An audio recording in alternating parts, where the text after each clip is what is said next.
The wait is finally over. The matchup is here. Duke versus Kentucky in the State Farm Champions Classic. Who's going to take it home? We're breaking all of it down here on today's episode of Locked On Kentucky.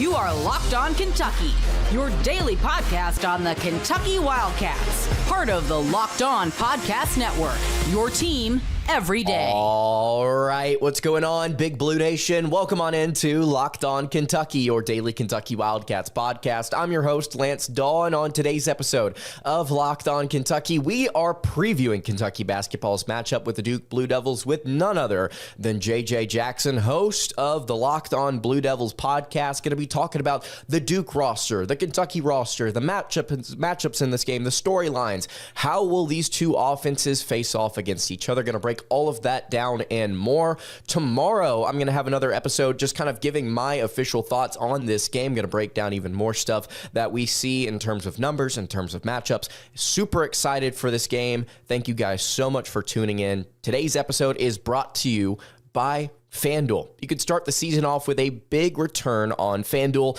New customers can place a $5 bet, and they can get started with $150 in bonus bets if you win your first $5 bet. So head over to FanDuel.com to get started. Thank you guys so much for making Locked On Kentucky your first listen every single day. I want to remind everyone out there that we are free and available on all platforms. And if you're watching on YouTube, first of all, thank you so much for watching on YouTube. Subscribe to the show if you are new. And if you are listening on podcast, please subscribe there as well if you are tuned in. All right, let's go ahead and get into our conversation with J.J. Jackson of the Locked On Blue Devils podcast.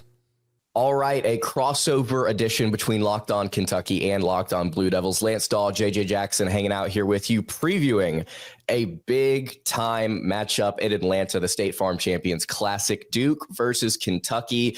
JJ, I've got so many different questions about the Duke Blue Devils and kind of how they are making things work this season. Obviously, an extremely talented freshman class that you guys have brought in, headlined by the one and only Cooper Flagg. But I want to kind of talk to you about the entirety of this roster first, kind of how you felt heading into the season with all of these five-star guys, some really important transfer pieces, and then kind of how you feel heading into this this Kentucky game after seeing the Blue Devils play a couple different times. Dude, I'm excited. The Champions Classic is always one of my favorite events every year. I have loved that they've kept the four same schools in each year and kind of rotating who you're getting to see. And so the fact that we get this Kentucky matchup to kind of open up the season with both teams already picking up a pair of wins, I'm really excited to see how all this plays out. And in regards to this Duke roster, to kind of refresh Kentucky fans' memories, it's a team for Duke that only has two returning players from last year's squad. Both of our schools have been really active in the one and done era, and now we're kind of getting used to the transfer portal era with tons of player movements. So it's going to take a while to get used to having so many new faces on a roster. So only Caleb Foster and Tyrese Proctor come back from last year's team. Both of those guys will be in the starting lineup in the backcourt for this Duke team. But the way that Duke was able to put together another top-tier freshman recruiting class, headlined by Cooper Flagg, Con Knippel's emergence as a true freshman, and then Khaman Maluach, what he's been able to do on the interior, and the addition of the seniors that Duke was able to get in the transfer portal from Mason Gillis out of Purdue, Sion James from Tulane, and then Malik Brown from Syracuse. The pieces have just fit together so well. Like, I am so fired up about what this Duke team is able to do. I think they've already proven through the first week that they are absolutely capable of winning a national championship, of being a Final Four team at the end of the year. I love the way this roster was put together, Lance. So now looking at this rotation, and this was something I did a couple of different segments this offseason talking about it because I was just so confused as to how Duke was going to work this backcourt, right? With Caleb Foster, if I'm not mistaken, primarily playing off ball and playing at small forward, according to Ken Pom a season ago, with Proctor as a 6'6" player playing between, shooting guard and small forward. How is Duke going to handle their point guard position this season? Caleb Foster, combo guard coming out of high school, now taking the reins, if you can correct me if I'm wrong, essentially as PG1, to kind of give my listeners some clarity on what this Duke team is. Can you just tell me the starting five for this Duke team? Because you've got so many different guys that are like 6'6", 6'7", and are just so versatile that they could play essentially any position. What is the starting five for this team?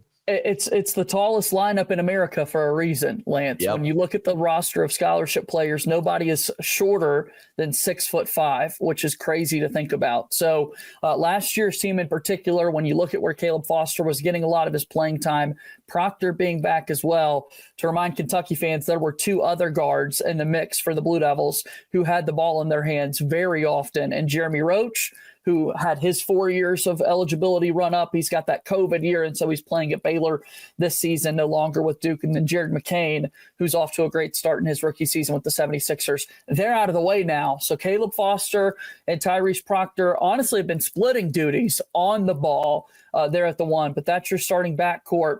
And then you've got Con Knippel out on the wing, another true freshman who's able to just shoot it at an unbelievable clip. I think we're going to continue to see that all season long.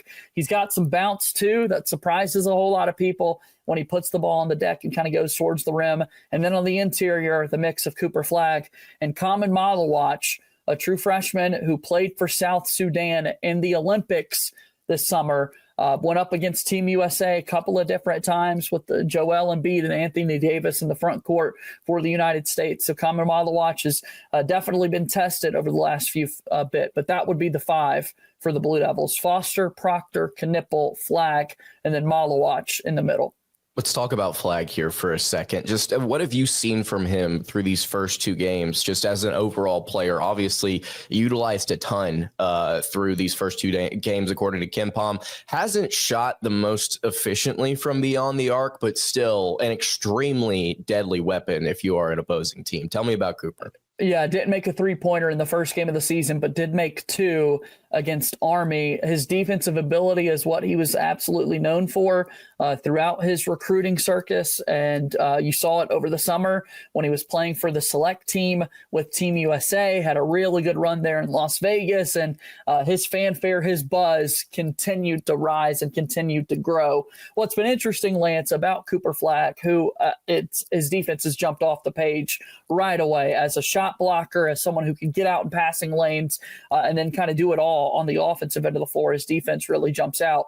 The storyline for Duke, and it will absolutely be a storyline in tonight's game when these two teams play out, Cooper Flagg has been battling some cramping issues through the first two games of the season, a la Paolo Banchero a couple of years ago to start his Duke career. Paulo Banchero recently in an interview with Part of My Take was talking about, hey, I did not know the electrolyte factor in all of this. I was mainly just kind of a water guy and didn't know the significance of consuming a lot of electrolytes with my body. Hopefully that's what this is for Cooper Flagg, and it can be corrected, because that's going to be a big thing to watch as the stakes get higher. The intensity of this game tonight is going to be through the roof. I think the muscles are going to be tighter for Cooper Flagg, right? Like, this is something that absolutely needs to be in check, because outside of who wins this game, basketball fans win this game if they get to see Cooper Flagg at his best and not kind of over there on the sidelines dealing with cramps. Absolutely. There's a matchup problem, JJ, and you can correct me if I'm wrong. You could maybe say, well, no, there's another player that could cause more problems for Kentucky outside of Cooper Flagg. And I've been saying this since the summer. Con Knippel could be a problem. Yeah. This kid is a legitimate three-point shooter. Saw some people online as the season was starting saying that he could be better than Reed Sheppard at Kentucky a season ago. He is that good from beyond the arc. Could he possibly be the key to Duke's victory outside of Cooper Flagg, with his ability to shoot, with his ability to kind of get up? What is your take on Con Knippel in this game? Undoubtedly. I love Khaman Maluach and his game that he's shown so far this year. The three-point shooting is unbelievable. He went 4 for 6 from three-point range in Duke's win over the weekend against Army. He's going to be able to shoot right at 40% or higher. The comparisons to Reed Shepherd, I'm hearing them as well. Not quite ready to go there simply from the fact that I've just can't go there with the sample size that we've seen thus far. But if you told me that he was able to kind of continue on that trajectory for the entire season, I absolutely would believe you. Again, 6'7", a big body guy who's not afraid to put the ball on the deck and attack the rim if he needs to. And Duke's exhibition 50-plus point victory over Arizona State in what they called the Brotherhood Run. Khaman Maluach had one of the most crazy poster dunks that I've seen out of a player in quite some time, driving baseline. So he can get up a little bit, he can shoot it, and he just hustles throughout the entire game. He's one of the first guys to put his body on the deck every single time, and I think he's going to be fired up to play in a moment like this. Cooper Flagg, very outwardly, Lance, talks a lot of trash, plays with emotion, gets after you, gets in his face. That's part of his game and part of why he is who he is. Khaman Maluach's the exact opposite. He's just steady as it goes, but he puts his body out there on the line, and hopefully he's a big-time factor for Duke in tonight's game. Final question here for you, JJ, about this Duke team and their offense. Obviously, defense has been phenomenal against two subpar teams so far this season, but the offense is where I am really, really intrigued. And this, maybe I'm reading into it a little bit too much, but I love KenPom. I love their stats. I love looking at them to kind of break down opposition. And there's one stat that I really, really love that kind of shows how teams work, and that is point distribution, like percentage of total points. So if I, like, for the listeners out there, if I score 100 points at the University of Dawe and I get 30 of those points from the charity stripe on KenPom, my percentage of point distribution in terms of free throws would be 30%, right? Which would be extremely high, by the way, according to KenPom. Duke's point distribution, like the percentage of total points they get from three, is 42.9%. That's top 50 nationally. And if you go back and look, for years, Duke has not really relied on the outside shot, hardly at all. Now, there have been some seasons where they've been really efficient at making the shot, but they just haven't really relied on the three-pointer as much. Is it the roster construction this year, JJ, or maybe am I reading into this a little bit too much and they're going to start taking less threes as we get a larger sample size? Kind of what is this offense as a whole? Do they shoot and take as many threes as the numbers say? No doubt. I think the number probably falls throughout the course of the year just a little bit, but not by too much. I mean, Jon Scheyer said all offseason long they're going to shoot threes. And to your point, when you look at Duke basketball, historically, it just doesn't add up that way, that the distribution would be that daunting in favor of the shots going up there. But Duke made 17 of them in their game against Army. They took 38 in a couple of games in the exhibition portion of the schedule. More than 50% of their shot attempts were from beyond three-point range. Going back to their most recent game against Army, Duke started the game 1 for 11 from three-point range, but continued to fire and continued to kind of play it out. We're seeing it at all levels. A lot of people are talking about the Boston Celtics and what they're doing in the NBA so far this season, Lance. I think a lot of these just offensive-minded coaches, and Jon Scheyer certainly is one of those guys, love to do the math, love to look at the analytics, and if they've got guys who can knock down the three-point shot, like Khaman Maluach, like Proctor, like Foster, like Cooper Flagg, Khaman Maluach was even knocking down three-pointers for South Sudan in the Olympics. Duke's going to want to take a lot of those shots for sure. It's a terrifying roster full of a ton of extremely talented players. We'll continue to break down this matchup of Duke versus Kentucky, talking a little bit about the new look Wildcats here in just a second, right here on this crossover edition of Locked On Duke and Locked On Kentucky. Hey, today's episode is brought to you by Roy. Listen up, Kentucky and Duke fans. You need to download the Roy app. You've heard us talk about Roy this season and how they are revolutionizing the NIL industry. And Roy allows you, the fan, to have a say in who gets the NIL money. And here's what I absolutely love about Roy. You get your money back if that player ends up transferring and if they go elsewhere. Roy is helping keep us and our team intact, and it's actually really, really good for the long term. monster performance from Kobe Brea on Saturday. 20 points, 6 of 8 from 3. He has just been a flamethrower to start this season for the Kentucky Wildcats. You can support him or a player of your choice by depositing a little appreciation onto that player's account. JJ, obviously Kobe Brea is my Roy player of the week here. Who are you highlighting from Duke's massive win over Army this weekend?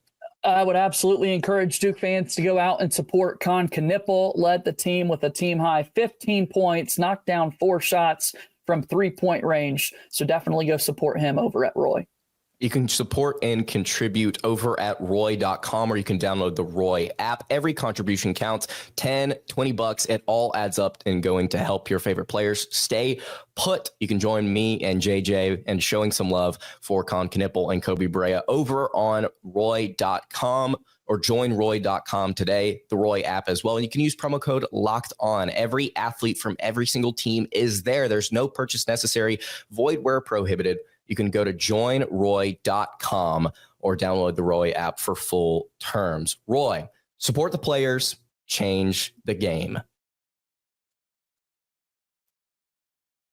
It is, in fact, a Locked On crossover here today. Locked On Blue Devils and Locked On Kentucky. What a game we've got tonight. 9 p.m. Eastern time in Atlanta. Stay up late tonight, folks, for Duke and Kentucky. JJ Jackson here from Locked On Blue Devils with Lance Dawe from Locked On Kentucky. Let's focus on those Wildcats under a new head coach in Mark Pope. Crazy events unfolded this offseason with John Calipari no longer being the head coach for the Kentucky Wildcats. Mark Pope gets the job. And Lance, we were talking the roster turnover for this Duke basketball team, having 2 guys come back and how few that was. You look at the Kentucky roster, it's hard to recognize a lot of those players. It's been a completely overhaul of their roster as well. Kind of catch us up to speed on that Kentucky roster. Yeah, minus a couple of walk-ons. Kentucky brought back nothing. And the moment that Coach Cal left, it was very clear he was going to take Kentucky's top 10 recruiting class with him. And so it was just a matter of what Kentucky did in the transfer portal and how quickly they could assess and sort of pick up some talent. They were able to keep Travis Perry from that recruiting class, and I think he could be very important for Kentucky in years to come. But this year, JJ, it is all about the guys that Kentucky has added in the portal, starting with Lamont Butler, the transfer guard out of San Diego State. You remember Butler hit that massive shot in the NCAA tournament to send SDSU to the national championship a couple of years ago. It is interesting, JJ, how Kentucky has sort of constructed this roster. Obviously, when you think of Mark Pope and you think of this offense, you think of breeze and pace and tempo. But Kentucky, 2 of their first additions to this team were former conference defensive players of the year. They were known in their leagues for playing really, really good defense. And it was Butler, who was a 2-time Mountain West Conference Defensive Player of the Year. And then it was Amari Williams, the center out of Drexel, who was a 3-time CAA DPOI. Those were essentially your first 2 pickups for this team, and you sort of constructed the shot making around that. And Mark Pope said it this offseason, and I'm sort of leaning in the direction of agreeing with him. This is one of, if not the best shot making team in the country in terms of spot up and catch and shoot. What they do off the dribble and how they create individually is a completely different conversation. But in terms of what they do just in catch and shoot and spot up situations, I mean, all the way down to the 5, you've got guys that can go out there and absolutely knock it down. You got arguably the best shooter in the nation in Kobe Brea, transfer from Dayton. He was possibly going to go to UConn. Kentucky paid up. They were able to land him. He's been phenomenal through these first 2 games. You got Jackson Robinson, the leading scorer on BYU's team a season ago. He has been way more efficient from just the field as a whole so far this season. Had a little bit of a bump in the road against Bucknell just a couple of days ago, but I think he is really going to step it up in terms of percentages, and therefore I think he's going to just average more points and be overall a better player on the wing for Kentucky. Otega Owe, great 2-way player from Oklahoma. He's going to be starting at the 2 over Brea, which may shock some people, but I really like the 2-way nature of Owe, give you some more defense in that starting lineup. It is a really, really, really, really well-balanced team. Now, is it the most athletic, the most talented, the most wow factor highlight reel Kentucky team you've ever seen? No, but I think that the most important thing here JJ, is that the balance is there. You have players that complement each other, and they're well coached. For the first time in what feels like forever, we're actually running normal sets. We're actually running an offense. We're actually coaching a defense. So this roster, while entirely new, plays way better than I would have expected 2 games into the year, because I've been so conditioned to see all these freshmen out there essentially learning how to play together through the first month or so of the season. These guys know what they want to do, and they're going out there and they're executing. Which I think speaks to how impressive it is already that Kentucky's been able to score as much as they have through the first 2 games of the season. I was reading a little bit earlier, Lance, and again, kind of just speaking to what you're saying here, it's the first time since 1978 that Kentucky has hit the century mark in points scored in their first 2 games of the season. Again, Kentucky basketball, with as rich of a history as it comes in the sport, has had to go all the way back to 1978 when you find the first 2 games of the season scoring more than 100 points. That's kind of crazy, but I guess when you're talking about the shot making that this team has and just scores that they've been able to put together and a focus on the offensive end of the floor, it makes a little bit more sense. Yes, you can bring up the level of competition, but you could say that for any team in the country right now. Kentucky's going out there and doing it. Yeah, it's been eye-opening for sure. I expected Kentucky to be good on offense, but I didn't expect them to be this good. Like you said, regardless of level of competition through these first couple of games. I mean, you're going out there and you're seeing Kentucky go maybe 1 or 2 minutes where they jack up a few threes, they can't hit anything, and you go to use the bathroom, you take a break, you go get a sip of water, you look up, oh, they've hit 5 of their last 7, and they're up by 14, 15 points. It's just insane the way that this offense just turns it on, and then they essentially stay on for the entirety of the game. The Wright State game was really, really nice to see just how Kentucky was able to kind of pick them apart efficiently. They shot nearly 46% from 3 in that game. They shot almost 70% from the floor because Wright State was so keen on running Kentucky off the 3-point line. It's like, okay, if they're only going to let us take 24 threes, we'll go and we'll cut to the basket and we'll have 30 assists and just 7 turnovers. It's like, it's really, really difficult to stop this Kentucky offense, because once you think you have them figured out in one area, they're going to start to create in another. And it's really, really efficient basketball. And I keep using that word because if Kentucky's going to play at the pace that they're playing at, and this is something that I was saying last year with Kentucky squad, you play faster, you have more possessions. If you are better at scoring than maybe the average team and you have more possessions, you're going to score more points. It's going to give you a better chance to win the game. Kentucky's defense was so bad last year that I was kind of saying the inverse. Is like they're playing so fast and they can't play defense. They're giving a team essentially more opportunities to score. And while their defensive numbers may not be terrible, they just have so many extra possessions added on because of Kentucky's speed that they're just giving up more points as just kind of a default. So the offense here, alongside some decent defense, not some great defense, but some decent defense, has given Kentucky some really, really solid results. And I'll say this real quick, JJ, it can come from literally anybody on this team. Owe scored 21 in the first game, and he scored 10 on 4 of 11 shooting in the second. Robinson scored 8 points in the first game, scored 14 in the second. Kobe Brea didn't really do a ton in the first game, 20 points on 6 of 8 shooting in the second. It can literally come from any player on this roster, which is really awesome to see as well. I think you're seeing that from both of the teams, which makes tonight's matchup so exciting. You mentioned a little bit, I think decent is the word you used for the Kentucky defense. Unpack that a little bit. What can we see defensively from this UK squad? Well, so far through these first few games, Kentucky has done a really good job at getting out and closing out on 3-point shots and defending from the perimeter. That's something that Kentucky was not phenomenal at a season ago, giving up 33% from beyond the arc this year. So far through 2 games, about 28%. And that's really, JJ, kind of where I find some of my concern in this game, is that they've done a really good job at defending the 3, and they've done a really good job at preventing second chance opportunities. They're top 100 right now in offensive rebound percentage.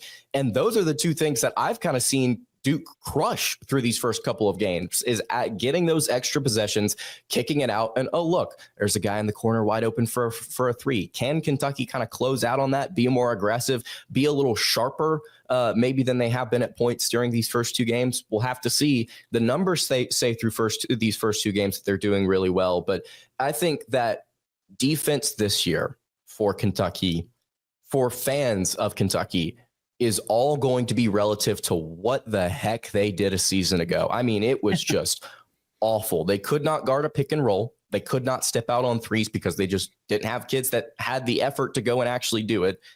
They struggled to keep teams off the foul line. They were 204th nationally in that category. They struggled to do essentially everything outside of blocks, which is so weird. They were first in the nation in block percentage, but they were so awful at giving up points and stuff inside. And I've continued to say over and over on this show, defense is not about blocking shots. It's about affecting shots at the end of the day, one way or another. But man, this Kentucky team so far doing a lot better in a lot of different categories. Does that show up against Duke, who's a much better opponent? We'll have to see. But anything, and I mean anything, is better than what Kentucky did a year ago. The matchups are going to be really interesting in this one. Again, Duke, the tallest team in America, against a new Kentucky team with loads of talented players set to make an impact this season for the Wildcats. The coaching matchup is interesting in itself, with Jon Scheyer on the Duke side, Mark Pope leading the Kentucky Wildcats. All that and more, some storylines that we'll discuss after we take one more timeout here on this Locked On crossover. Our show today is brought to you by our friends over at FanDuel. Make sure that you get ready to tackle the NFL action with FanDuel, America's #1 sportsbook. Lance and I really enjoyed last night's Monday Night Football game between the Dolphins and the Rams. How exciting it was to be able to be seeing all of the live updates in action with FanDuel. Right now, new customers can bet $5 and get $150 in bonus bets if you win. The FanDuel Sportsbook app gives you everything that you need to place live bets on the NFL all in one place. So when you get in a hunch in the middle of the game, you could check out the latest stats, view live play-by-play, and so much more on the same page where you place your bets. We'll be checking it out tonight this week. The NFC East is up for grabs. Thursday Night Football's got a good one with the Eagles currently favored by 3 over the Commanders. Just visit FanDuel.com to join today. You'll get started with $150 in bonus bets if you win your first $5 bet. We're talking lines here with FanDuel. They've also got college basketball covered. Oh, yeah, tonight, Duke currently favored by 6.5 points over Kentucky, according to our friends at FanDuel. Never waste a hunch and make every moment more with FanDuel, an official sportsbook partner of the NFL and a proud sponsor of the Locked On Podcast Network. All right, wrapping up this crossover edition of Locked On Blue Devils and Locked On Kentucky. Lance Dawe, JJ Jackson, wrapping it up here, breaking down the coaching matchup storylines, just kind of how we feel. What's the vibe heading into this game? So, JJ, I kind of want to start with you. Jon Scheyer, in his third year, if I'm not mistaken, at Duke, leading one of the best coaches of all time in any sport. Heading into this one, big time early season matchup, got to make a statement, pick up possibly a quad one win. What is going to be the approach from him and his staff in this game? How are they going to try and tackle this Kentucky team? Continue to shoot the three ball, man. I think that's going to be a point of emphasis, and get after teams defensively with Duke's size and length. Again, no player shorter than 6'5". You talk about what Duke's got on the interior, and Khaman Maluach, he's got a 9'5" standing reach. That's nearly hitting the rim, just putting his arms up into the air. And Cooper Flagg continues to be one of the most versatile defenders that we've seen in quite some time. In his first 2 seasons, Jon Scheyer won 27 games in each of them, an ACC championship in year number 1, and a team that went all the way to the Elite Eight a season ago before losing to NC State. Year by year, as the season goes and progresses, Jon Scheyer has made drastic improvements on the offensive end of the floor. And this is a Duke team offensively that's already looked pretty good through their first couple of games. So I'm excited to see how Scheyer continues to progress throughout the season. I think the look offensively is going to be shooting a ton of threes for a man that's already viewed as one of the big figures in college basketball, being the head coach of Duke. Mark Pope's in a similar spot. When you're the coach of Kentucky basketball, so many eyeballs are going to be on you. And this is like America's first big opportunity, Lance, to see Mark Pope there walking up and down the sidelines for Kentucky in such a big game tonight.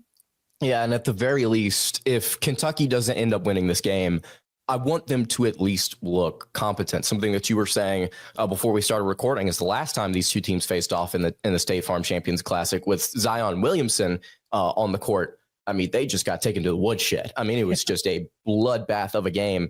I want Kentucky to step into this new era with Mark Pope and to step on a stage like this and go out there and actually compete, look like they belong in terms of style, in terms of coaching, and in terms of effort. I just want to see Kentucky play a complete game, win or lose. Now, obviously, I'd love for the Wildcats to go out there, put on an offensive clinic and win by 30, but how likely is that going to be happening? As far as, kind of stylistically, what Kentucky wants to do, it's pretty similar to what you said, JJ, as far as Kentucky going out there, shooting the three, playing as aggressive as they can on defense, doing a little bit better of a job offensive rebounding wise. They did a really good job against Bucknell, but they didn't do a good job against Wright State. It's so funny.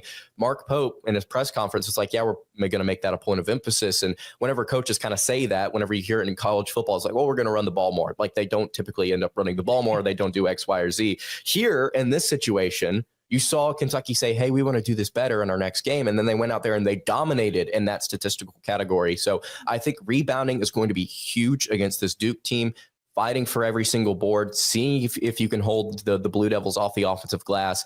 But also something that I saw for Duke's first two games against Maine and then Wright State that I think could end up being Army. That could end up being a little bit more of a factor than maybe we think. Is yes, Kentucky shoots a ton of threes, but man, there were a lot of points scored. And obviously there weren't a ton of points scored between Maine and Army, but a lot of their points came on different cuts to the basket, trying to catch Duke sleeping at the rim. They were able to finish in a variety of ways with different cuts and different sets. Maybe you see Kentucky try and take advantage of that. Maybe if Duke wants to overplay the Wildcats on the three-point line, they try and do some of the things that they did against Wright State as far as to, okay, we'll just try and take it to the rim and finish there if it's such a priority on the perimeter. I think that you may see some of that in this game. I'm not quite sure how aggressive Kentucky's going to be if they just come out firing from three regardless.